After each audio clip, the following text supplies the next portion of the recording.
Welcome to Talkin' Jets. My name's Ryan, and I'll be your pilot tonight. I am joined alongside my lovely co-pilot, Mr. 𝐂𝐸. Dom, how you doing tonight? I am wonderful, man. National championship game is on. 1 week away from Senior Bowl down in Mobile, so everything is good, man. My life is good. Boys and girls, we're going to be talking about the Senior Bowl and some of the top prospects that we like for this upcoming Senior Bowl. Going to be next week. If you guys don't know, 𝐂𝐸 and Jeremy are both going to be down at the Senior Bowl representing the Talkin' Jets. So we're excited to get some inside exclusive interviews and all the inside tidbits from the Senior Bowl. We are watching the Ohio State Notre Dame game. So we'll be taking this right through the 9 o'clock hour, and then right at 9 o'clock, we're going to switch over to my channel, and we could do a little bit of discussion furthermore. We're going to talk a little bit more in depth about Lance Newmark and Aaron Glenn potentially being the pairing coming here for the New York Jets, for our front office and for our coaching staff. I did put a poll question in the chat if you guys would like to vote on that. How happy would you be happy with Lance Newmark and Aaron Glenn? Answers just yes or no. You could leave comments in the chat as far as a preferred pairing that you might otherwise want to see. So, Dom, without further ado, can you give us a little bit of insight into the Senior Bowl and why this is so important year over year? I know we're kind of the draft junkies in the YouTube world, so I want to, especially everyone in the chat, you guys in the chat see our love for the Senior Bowl. Why is it so important for those that may not follow it so closely? So this is the first time that the cattle is put, on display, if you will. When I say that, well, obviously all 30 teams are obviously always there, at least staffers, scouts for all 30 teams, GMs, agents. It is the big first kickoff to do of the real draft season. And, they get these guys in for the players themselves. It's a good opportunity to, be coached up by NFL coaches. It's a good opportunity to show the stuff that they're really made of, because you're really competing against the best of the best at Senior Bowl. They do a lot of one-on-one drills, receivers and cornerbacks, offensive linemen, defensive linemen. There's not a lot of contact. There's not a lot of hitting and stuff like that during the week in practice, but it's really the first time that over 100 draft eligible guys are together on the same field, playing, showing off their skills and playing in front of the masses. So it's an awesome experience. It's an awesome time. A lot of interaction between the media credentialed people and the players. So it's a good opportunity to really get a bird's eye view of what these guys are making or what these guys are made of. You see them on film and that's great. But then you get to really see it with your own eyes live. And, what this guy might do against, Sam Houston State might not be the same thing that he's doing against, the offensive tackle from LSU and so on and so forth. So it's just a bird's eye view of really seeing what these prospects are made of. Up and down. It's great. It's a wonderful time. And the tagline they always use, the draft starts in Mobile. That's right. It absolutely does. Like you said, multiple guys on the field for the first time. Some of these players haven't faced major competition either. So to get that invite extended to them and have the ability to show out against your peers that you're going to be going against, I think is important. I like the interview process a lot. I like hearing from the players and seeing what what motivates them. And it's just one extra level to look at when you consider their game film, like their statistics that they had in college, their strength of competition, their combine scores, testing and all that. It's just one extra piece of the puzzle that helps you build a more concrete picture. And we've drafted guys from the Senior Bowl multiple times over the years. Jermaine Johnson is a popular one from a few years back. Mm-hmm. Obviously, there's guys, around Isaiah Davis last year, mm-hmm. who was a Senior Bowl attendee. Guys around the league, come from the Senior Bowl too. You saw, I believe Cooper Kupp was a Senior Bowl dude. Just a lot of big names. Bo Nix, yeah, absolutely. And we're going to see a few quarterbacks. We're down one quarterback. Cameron Ward, the quarterback from Miami, was supposed to be at the Senior Bowl. He is not going to be there this year. He has since Correct. backed out, seemingly because he's arguably the top 1 or 2 quarterbacks in the class. No reason to potentially hurt your stock when you're that highly thought of. But we are going to get to see Jackson Dart and Yep. Jaylen Milroe, 2 guys that are kind of that bubbly, fringe first round, second round, day 2 kind of prospect that could see their stock elevate, just like a Bo Nix, as you mentioned, guy that we thought would go, second round, third round all day last year, winds up going 12 to the Broncos. So guys can certainly elevate their stocks. What are your thoughts overall on the quarterback prospects? I guess in first part, let's go with Jaylen Milroe. He seems to be the top quarterback in most draft boards as far as number 3 Guys usually. guys attending the Senior Bowl. He's probably the biggest name. Arguably the best quarterback there. Some might have different opinions on that. I think he is, of all the quarterbacks that are going to be there, I think he has the most upside. I think he's got the most potential. I think he'll, it's a coin flip if he'll be the highest drafted Senior Bowl quarterback. I think it's a coin flip between him and Jackson Dart. And, now it starts. Between now and the combine is really when you're going to see the stock really either rise or fall for these guys. So, listen, Jaylen Milroe in the summer was my number 1 overall rated quarterback coming into this college football season. He has since fallen off. He did, after all my grading process, he ended up with a round 2 grade for me. Mm-hmm. You know what he is? I mean, Jaylen Milroe is, he's a younger, probably, no, I'm not going to say better. He's a younger version of like Justin Fields, like in that same mold. A lot of that same skill set. Like Jaylen Milroe is the prototypical dual threat quarterback. Like he can really hurt you with what he can do on the ground, and he excelled at it this year. I think this week at the Senior Bowl and the Combine is going to be especially important for Milroe for 2 different reasons. One, he's going to have to beat the moniker that he can't use the entire field. Like the negatives of Jaylen Milroe is, one is his processing, that he doesn't, he's usually like a 1 read or a 2 read guy, and that's it. And part of that is 𝐃 DeBoer's offense in Alabama kind of geared towards that. Like he installed a very RPO based run first kind of skill where, he decides if he pulls it back, he's got 1 read, maybe 2, before he, usually, breaks contain and breaks the pocket. So he's not very proficient in using the entire field. He doesn't throw with like a lot of anticipation. He doesn't throw before the guys are out of their breaks. He's got a very good arm, a very strong arm. Similar, like I said, similar to the mold, and I'm not comping him to it, but similar to the mold of Anthony Richardson. Anthony Richardson has a howitzer.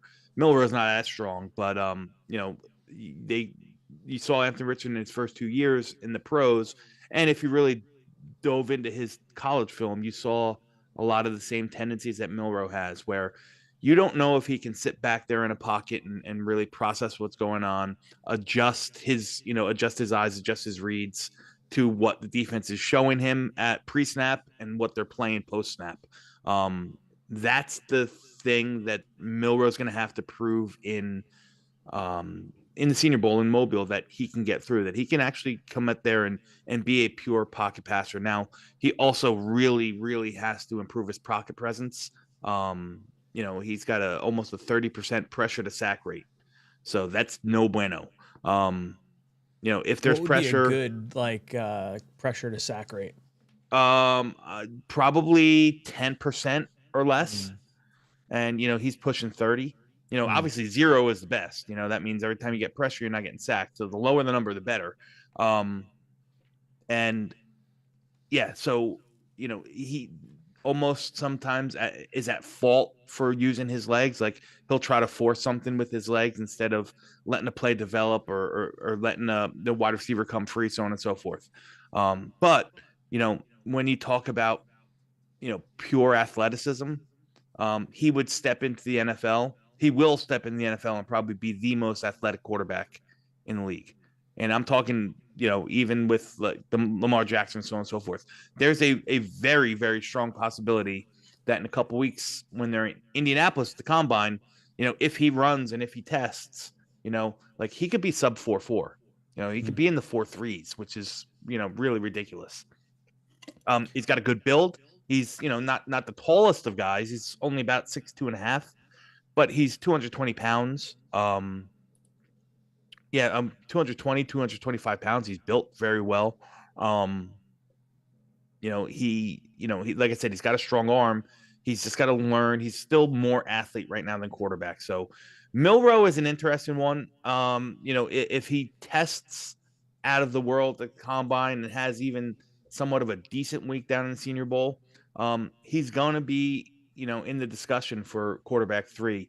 And I will not put it past any team to take him in the first round so they get that 5th year. He's not a guy you want to hand the keys over. He's a guy that needs to come into a really, structured offense where he's got some good offensive minds and quarterback coaches that can kind of help him, break through the plateaus that he's hit with, the mental processing part of the game and kind of help him become a better quarterback. So that's Milroe in a nutshell. Now, do you think that there was a lot of concern, granted different types of quarterbacks, because I think Lamar Jackson was a very, very much a great passer of the football in college. Correct. But there was a lot of concern around Lamar Jackson coming out. He had more rushing attempts than he had completions in college. That was something we hadn't seen before. He goes on. He's got 2 MVPs, very well may have a 3rd coming up here in just a little bit. Do you think that the normal way we categorize quarterbacks, or maybe like the traits we look for, should be graded on some degree of a curve? Like, who says a run first RPO 2-read quarterback can't work in the NFL if he's that athletic and that dynamic to put that much strain on linebackers and edge rushers and stuff like that? Like, when I watch Milroe play, it's like, man, that is a skill set you cannot duplicate. And I wouldn't put it past a coach to say, that's the talent, that's the block of clay. I just have to do my job to coach this guy up to get the most out of him. Do you see a coach kind of gambling on that? Absolutely. If he runs 4.4, low 4.4, 4.3, like 4.38, 4.39, like that's going to check a box where exactly like you said, somebody's going to reach for him. And when I say reach, I'm talking first round reach, because they want to get that extra year on his contract, especially if it's a guy that can develop. Yeah, listen, there's a little bit of not a little bit. There's a lot in the NFL where coaches kind of sometimes swing a little too big for their britches, if you will. Like, there's going to be somebody that says, I can fix him. And the reality is that, could he be fixed? Yes. He improved, like the areas that he still needs to improve have gotten better this year from last year. Last year his mechanics were a mess. He worked all off season. He cleaned up his mechanics. And now it's just it's really learning how to play quarterback. So I like him. Where I like him. I've always said I think he would be a perfect understudy in McVay's offense. Sit and learn. Yeah, sit and learn behind Matt Stafford. And learn from some of the best offensive minds there, and a guy like McVay, who's innovative with his offensive scheme, will find a way to play to his strengths a little bit. But again, we're talking NFL defenses, and there's a reason why there's not a lot of there's a reason why the option, which was a college staple for years, there's a reason why it's rarely used anymore, because teams just learn how to defend him. And, the thing with Milroe is, defenses have caught on how to play him, right? You confuse him. You show him one look pre-snap and you play a different look post-snap. And, you kind of take away his first, or, you gamble and you take away his first or second read. And he's probably going to look to use his legs and get out, and if you're disciplined in your, in your rushing and you maintain, your gap integrity, there's usually nowhere for him to run, um, which is why he gets that high pressure to sack rate so much. He floats in the pocket. He tends to drift back and throw off his back foot, which is fine for the deep ball once in a while because he's kind of just letting it loose, but it doesn't help with accuracy and those anticipation throws that he's just not there yet with. Now I want to shift gears to another quarterback, Jackson Dart out of Ole Miss. A lot of people are excited about him. I've seen, him kind of all over the map in terms of grading on like big boards. He's anywhere from like a day 2 pick to like, 4th round. But you watch the guy's tape and you see what he's done, and it feels like he's going to be like one of those guys that gets talked about near the top 10 when everything's all said and done. You get the interview process, you get the physical skill set and everything. What's your assessment on Jackson Dart, and could he wind up being a target for the Jets if we're sitting in the top 10?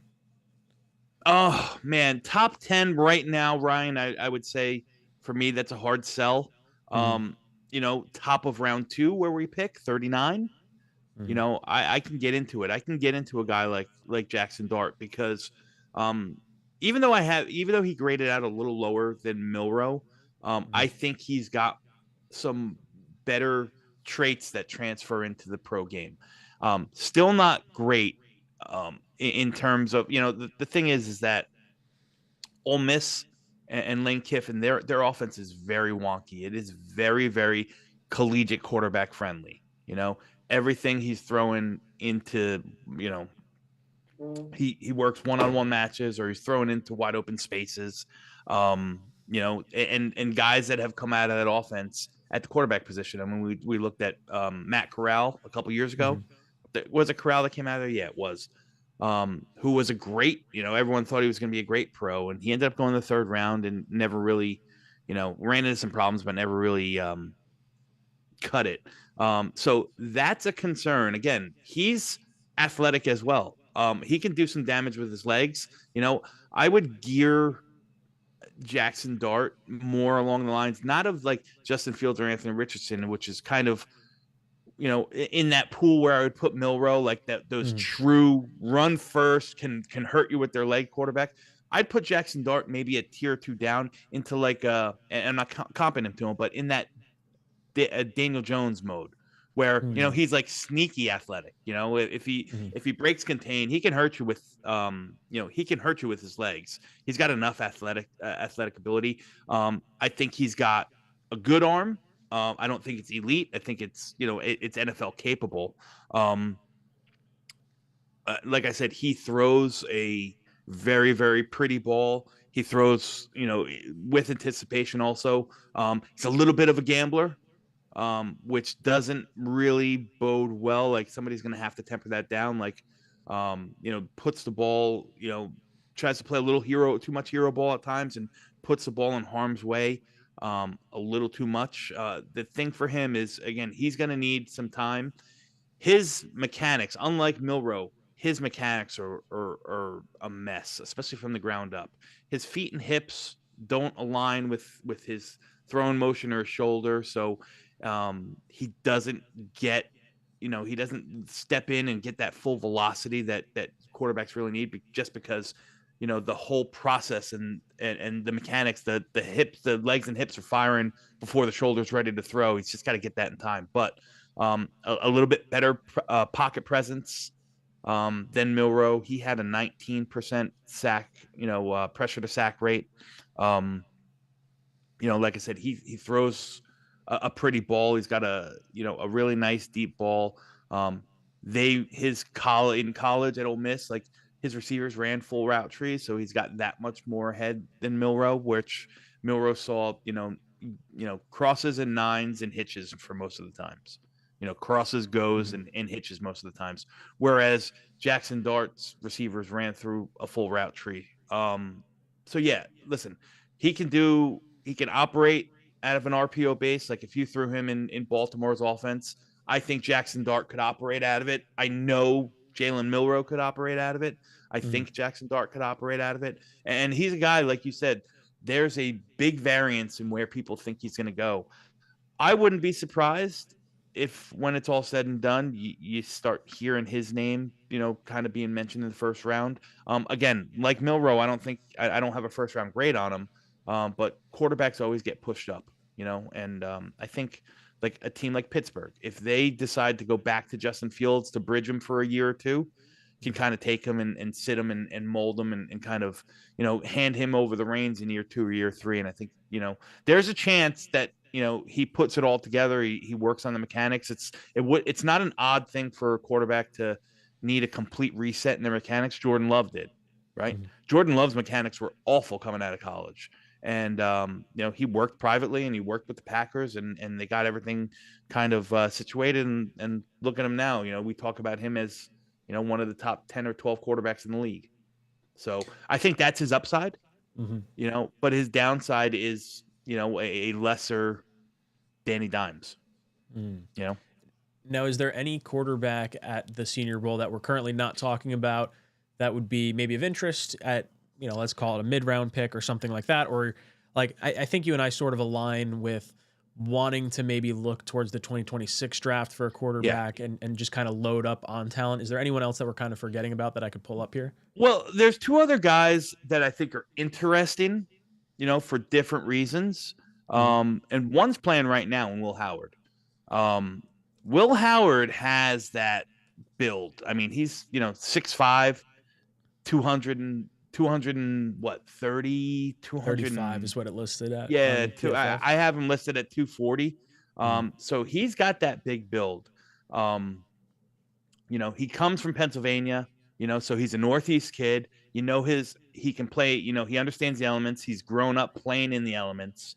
I think he's got an absolute cannon, like a really, really strong arm. So again, that plays well into the fact that you're playing in MetLife with the wind and the elements, so on and so forth. I love the way where he how he layers the ball. Like, he knows when he needs to put some zip on it in the short areas. He can reach it over the guys that are in that mid zone to hit that intermediate routes and really let it fly on the deep routes. I think he does a really good job, with those kind of throws. He's just the thing with Will Howard. I just don't know how much of an athletic upside you're going to get. Like, and you look at Milroe and even, even Jackson Dart to an extent. I think they're, they can hurt you with their legs. I don't know how much Will Howard's, gonna affect you. He also had, he struggled really, he struggled really big before coming on this year and kind of figuring it out. Again, I don't know how good the processor is. You'd like to see him throw with, he throws a nice ball. He throws a catchable ball, but you like to see him throw with a little bit more anticipation.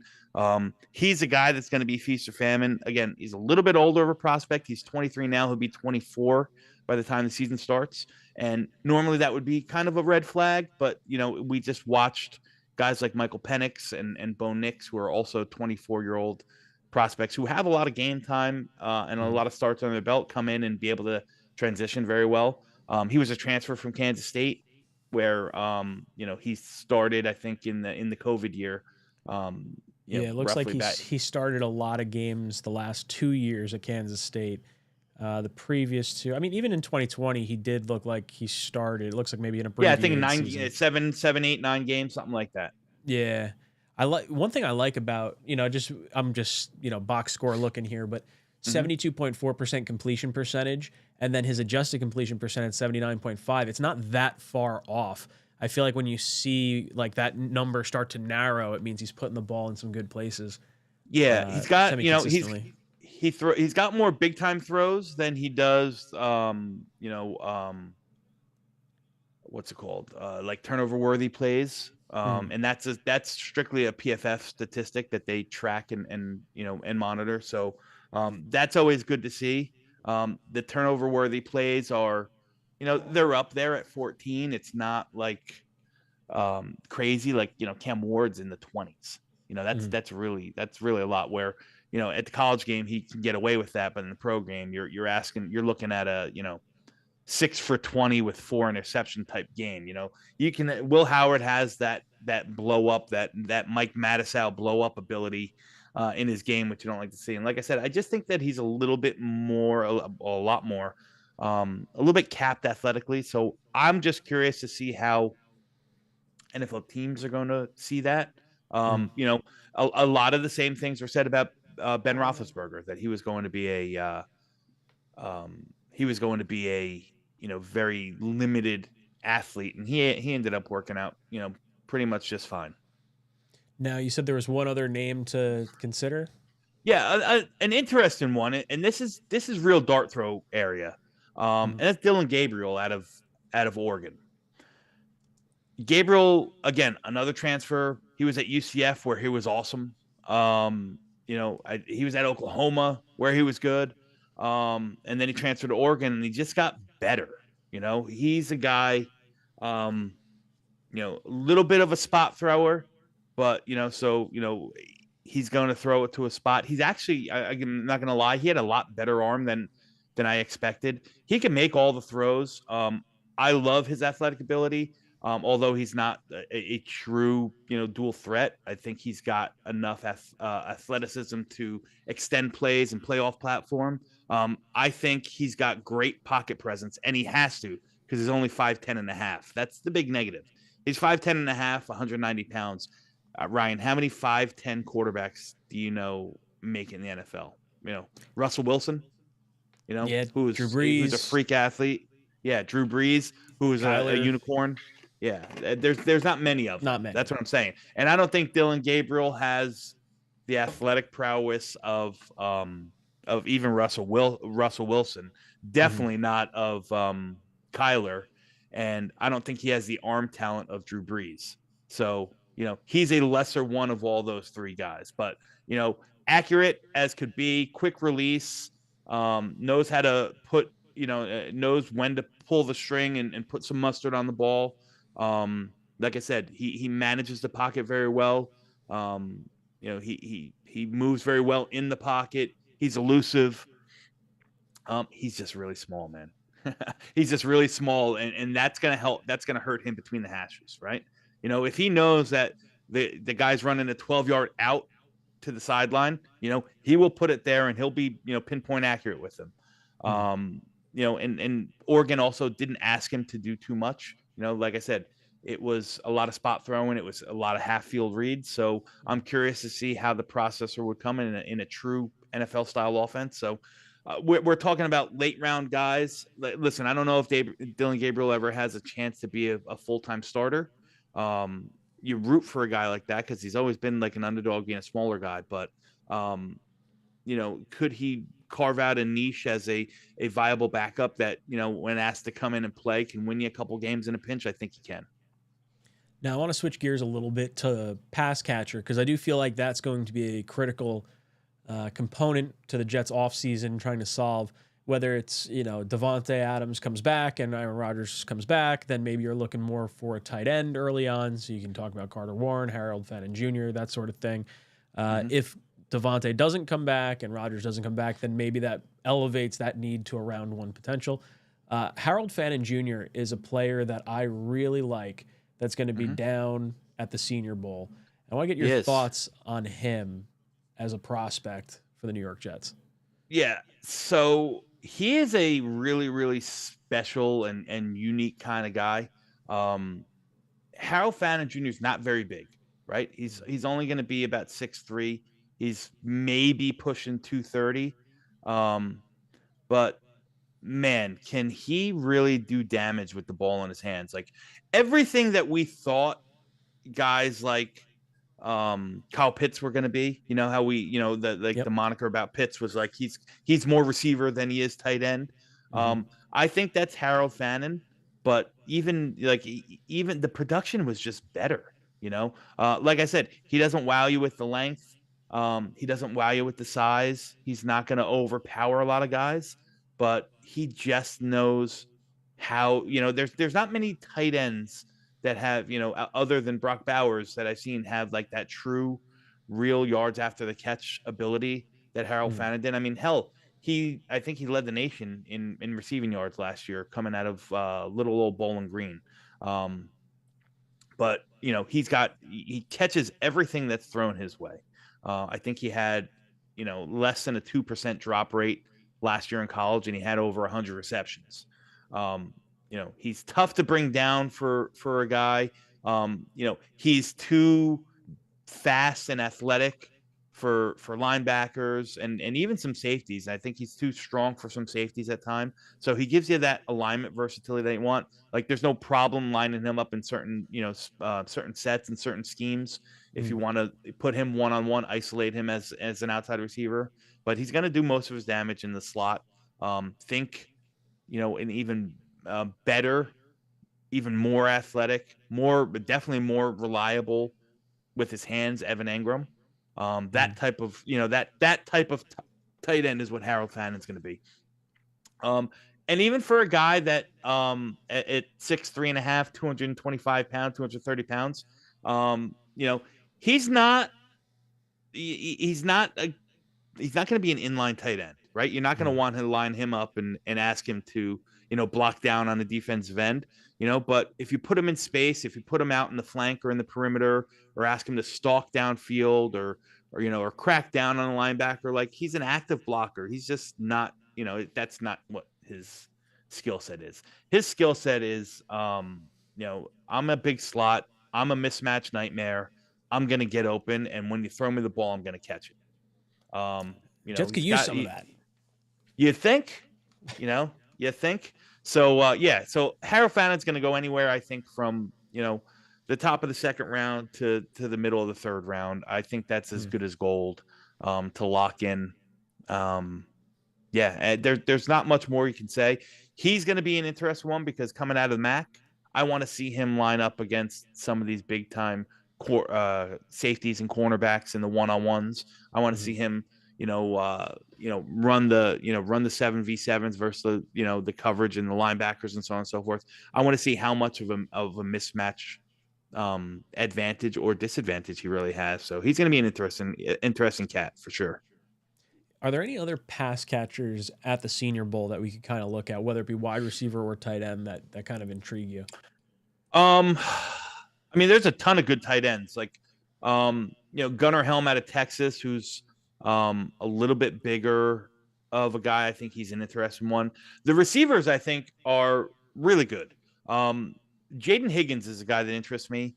Jaylen Royal is another guy, but we'll talk about Jaden Higgins. Jaden Higgins is that pure, and he's from Iowa State. He's a big guy. He's 6'4.5". He's 215 pounds. Like he's your X build.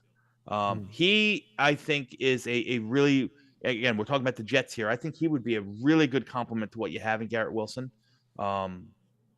Again, another guy with a really big frame, another guy with a huge catch radius, very good hands, very strong hands. He had even less.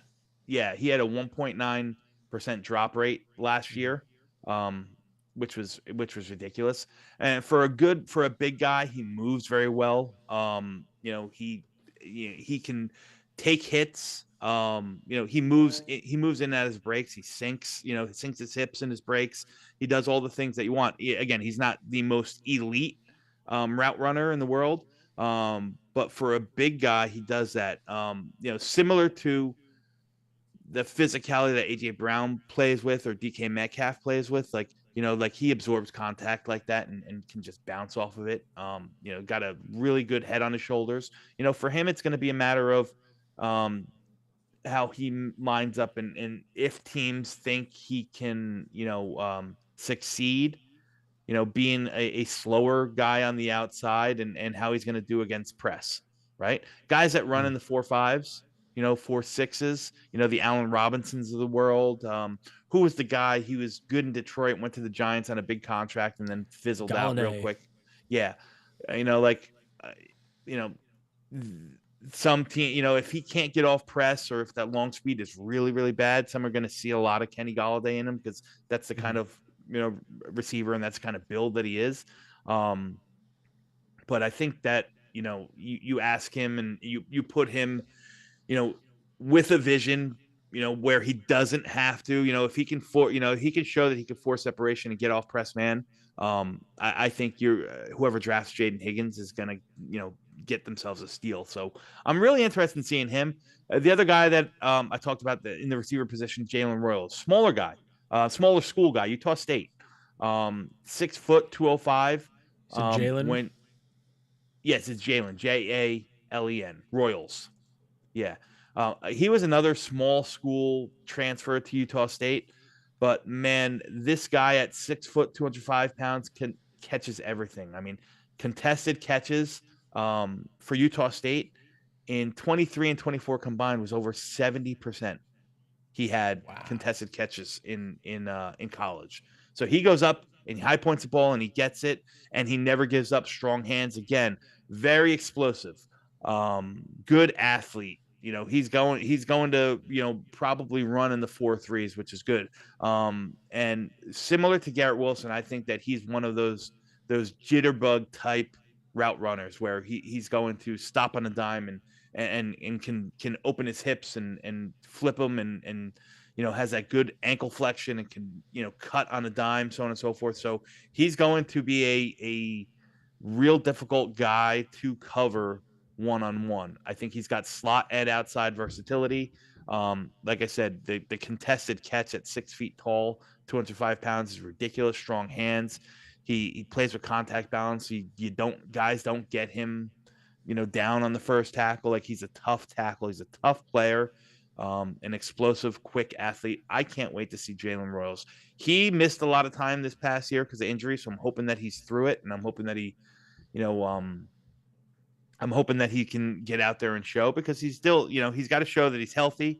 He's got to show that, he's a small school guy that can really excel. Like, I see him, very similar to Jaden Reed with the Green Bay Packers, came out of Michigan State. Now, Michigan State's not Utah State, but, he came out of nowhere and his name really started to get bantered about at the Senior Bowl, where he just, was head and shoulders better than almost any other receiver there that year. I'm totally expecting Jaylen Royals to have an output like that. I think he's got the capability and the skill set to do it. And, he can also return punts and he can return kicks, so he can help on specials right away. So those are two receivers that I think are very interesting for me. Two completely different types of receivers, but two that have a lot to prove and can see their stock really rise up. Jaylen Royals is my 4th ranked receiver in the class. I have him just behind McMillan, Ibuka, and Luther Burden. So you're thinking first round for him too, or? No, I don't. I think that, listen, if he blows up over these next couple months, yeah, there might be a team that takes him the first, but I think he's, a solid top 50 pick for sure. I right now, the way I see it, and again, it's early, it's January, you don't know what's going to happen. Right now, I think that there's 3 guys, and those are the 3 names that everyone talks about: McMillan, Ibuka, and Burden, who are locks for the first. It wouldn't surprise me if another receiver kind of crept in. It could be somebody like Jaylen Royals. There could be somebody that's looking for a bigger possession type receiver, and that could be like your Jayden Higgins or your Trey Harris. But again, those are all, really just, raw projections. Teams have needs and they see guys differently. Like, some guy might not, a team might have Cortland Sutton. I'll use Denver, for example. They might have Cortland Sutton already. So you don't need another Cortland Sutton, in what you'll get in Jayden Higgins from Iowa State. So, but they could use a Garrett Wilson. So they might go and draft the Jaylen Royals type. Again, all projection. I think there's 3 wide receivers that are locked for the first round. Maybe one more sneaks into there with a good showing, over the next couple months. But, the meat and potatoes of this wide receiver class is really rounds, 2, 3, and 4, where I think the value is. I see Connor Long in the chat. What's up, Connor? He says, watching Tet McMillan film as we speak, the Jets have to do everything they can to land this guy. Tet McMillan is the guy I would like at the top of the draft. Feel like he's a very nice complement to what we have in the room. Obviously not going to be at the Senior Bowl, but very excited for him. As far as he's going to have a. I'm sorry, he's going to, and I agree with your sentiment. Like, if I had to choose, gun to my head right now, he's the guy I want at 7. And with the assumption that Tay Adams is gone, I think he would be a good complement to Garrett. Even though I don't know if he stays solely as a pure boundary or an X receiver, I think Tet McMillan is in that mold of Harold Fannin, where he can probably do more, from the slot as well, as a big slot.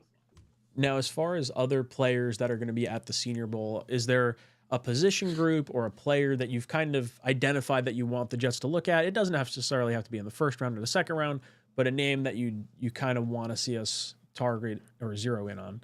Oh man, there's so many. This senior bowl class is freaking loaded. I think the edge group and the interior defensive linemen are stacked. So knowing that the Jets need interior defensive linemen and could use an edge rusher too, like I that's like the where a kid from lot of Texas, the big guy. Alfred. I think that's his name. Yes, yeah, Alfred Collins. Yeah, he's yeah. Actually, I don't think he'll be there. I think he's at the Shrine Bowl. But Really? there's a bunch. Yeah, there's a bunch of interior defensive linemen that are going to be there. And it's funny, this interior defensive lineman class is different because you got some of the big nasties. You got like Kenneth Grant, who's also going to be at the Shrine Bowl. He's your prototypical one tech. You got Alfred Collins, who's going to be at the Shrine Bowl. I think he's your prototypical one tech. But there's a lot of guys that can really get at the passer. Now, am I saying that's what the Jets need? No, but I'm saying for the process of watching and seeing how these guys affect the game, there's a lot of game wreckers on the interior defensive line. Small school kid, I'll give you one that I absolutely love in this class is Darius Alexander. He's about 6'3 and a half, 6'4". He's going to weigh in probably somewhere between 310 and 320 pounds. Versatile kid, 24% pass rush win rate in true pass sets.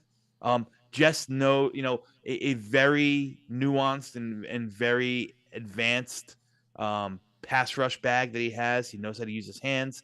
It knows how to set up the defenders. Is strong as an ox, and he can bull rush guys.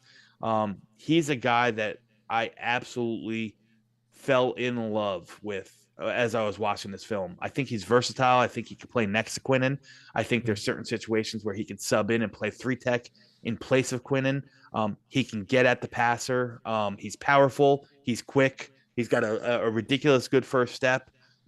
He's sturdy against the run. He can anchor down and take on double teams. I just, at sometimes he's a little bit of a bull in a china shop. Like, we talked about before, pass rush lane integrity and keeping that's where he loses it a little bit. Like, he'll shoot too high, forgetting what his, gap responsibility is and quarterbacks break out. So I think that's just him being is so far better of a prospect playing kind of, playing in the MAC, which is good football, but it's not SEC and it's not UCLA. So he can get away with it in that stuff. So he's a guy that I'm absolutely interested to get my hands or get my eyes live on.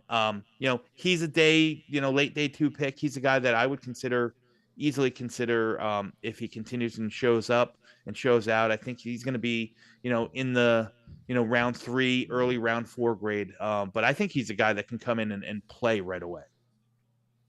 That gets me excited. I think defensive tackle, especially just the middle part of our defense in general, whether that be safety, maybe some additional linebacker help, depending on how the Jets feel about Sherwood, if he's retained, what happens to CJ Mosley, if he winds up retiring. Jets are going to need some interior of that defense, stop the run and whatnot.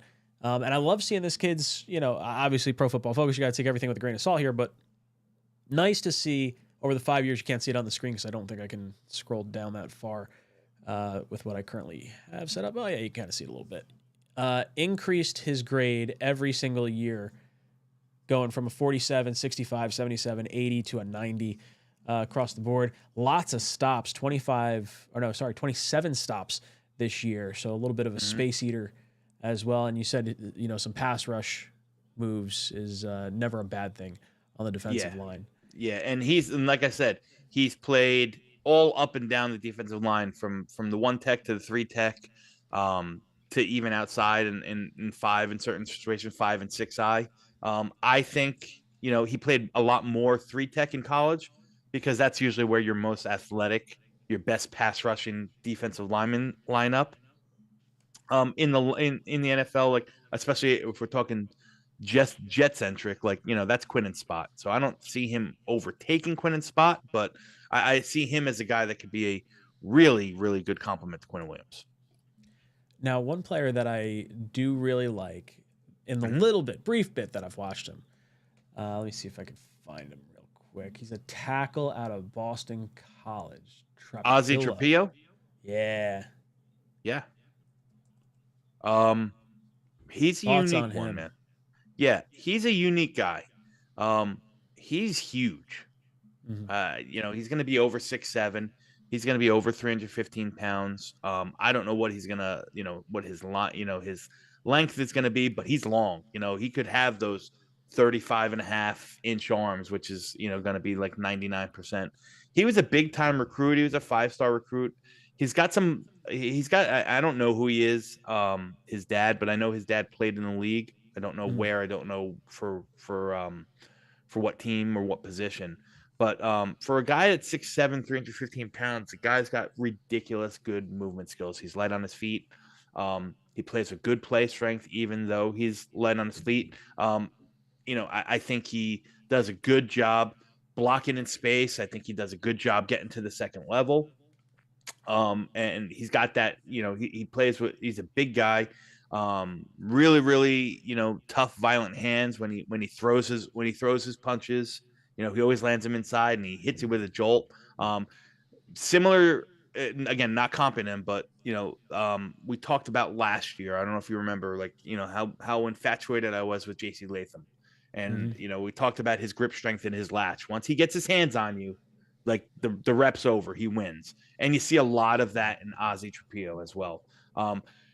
Again, he battles the tall player problems. You know what I Mhm. mean? So A little bit slower. not necessarily that he's slower, but that he's higher. He Mm. loses the leverage battle a lot. He's a little bit more of a waist bender and a lunger. And that's just what happens when you're 6'7" and 6'7" and a quarter.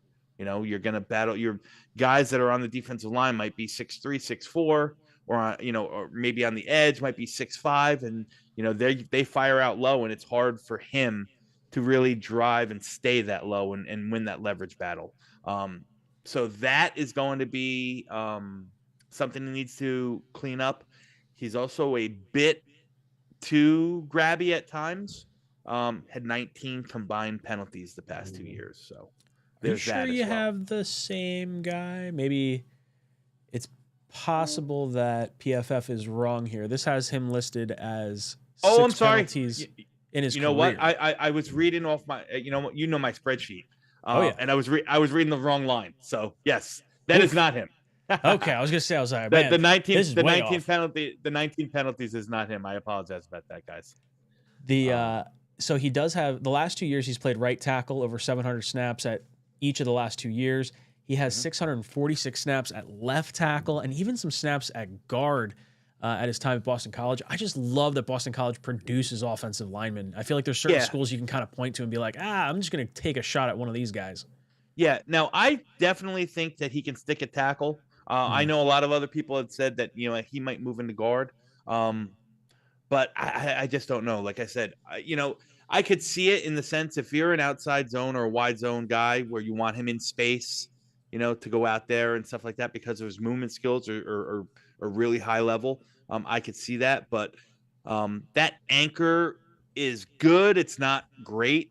I just wonder how he would do against smaller, shorter interior defensive lineman who might match his strength or even be stronger and just win that leverage battle. It's not a position that I like to put him in. I think his length is going to give him an opportunity to stay on the outside, whether it's at left or right.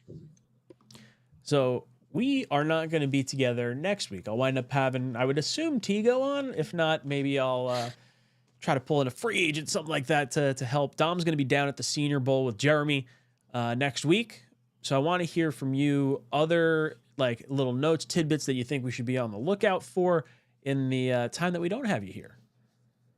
Yeah. So keep an eye, and I'm sure it's going to be posted all over the place.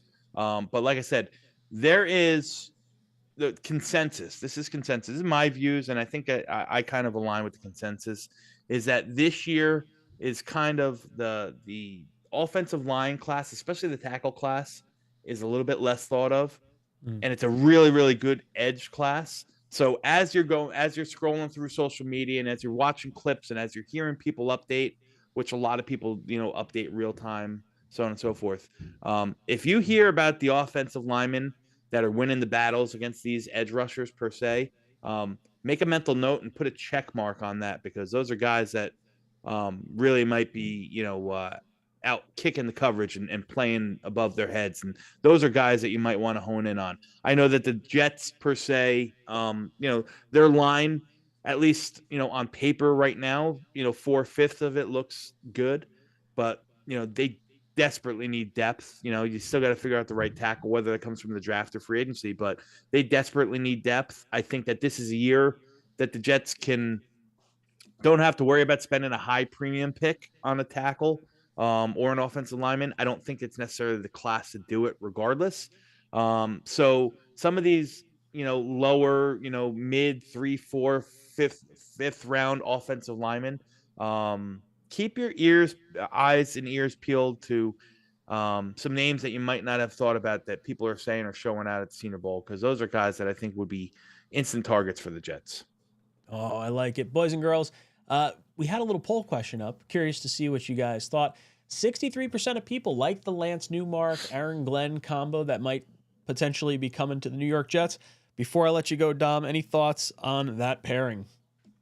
So, listen, the pairing is great. I'm going to say this. I've been, pretty upfront with 10 toes down on my stance. I think Glenn's going to be a fine coach. I do. He wasn't my choice. I don't think he's a great fit for what we want or what we need right here, right now. I would have rather moved with an offensive minded coach.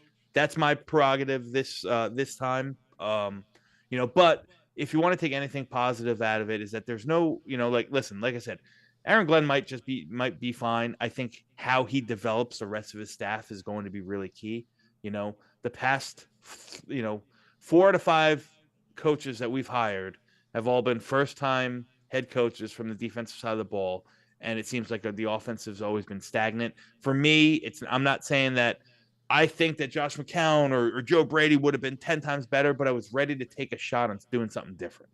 I think Aaron Glenn could be a fine coach if he gets the job. He's still not hired yet. I think how he builds his staff is going to be very, very crucial. And I love the fact that we're not getting a forced marriage here, like we did with McCagnon and Bowles, right? Where they were just said, okay, we're going to hire you and you're going to work with him, or so on and so forth. They have some history together. They know each other. It's been said that both Ben Johnson and Aaron Glenn, if they had their choice, wanted Newmark to be their GM. So there's some synergy there. And I think if you take anything positive out of that, anything positive out of this pairing, even if you were a offensive minded guy for head coach like I was, I think that's a good thing. And I love that Lance Newmark, was handpicked by Adam Peters over there in Washington. I think Adam Peters is one of the most brilliant minds in football. And for him to get a year working with him and really, doing the X's and O's in the GM position over there in Washington, look at the team they put together. So, I'll stay positive. Not my first choice for coach. I mean, I'll be blunt. I'm not one of the guys that are going to say, I hate the Jets, I'm not watching. No, I'm going to watch them. I'm going to root for them. And I'm going to hope I'm proven wrong, Boys and girls, thank you so much for tuning in. Make sure you drop a like on this video if you enjoyed the content here. We're going to start doing our Monday. I think we're going to start doing some mock drafts on Monday. Get ourselves, once you come back from the Senior Bowl, we have an idea of what the final positional breakdowns and stuff like that. Yep. Yeah, we're gonna get into it and really hone in on who the Jets could potentially target at different points in the draft, positions of need that we like based on the coaching staff and how they might free agents that might come in and kind of break down how the draft evolves over the course of this offseason. So, guys, thank you so much for hanging out with us. I'm going to go over to my channel, so I'll see you guys in just a few minutes. This is Talkin' Jets signing off. Jets.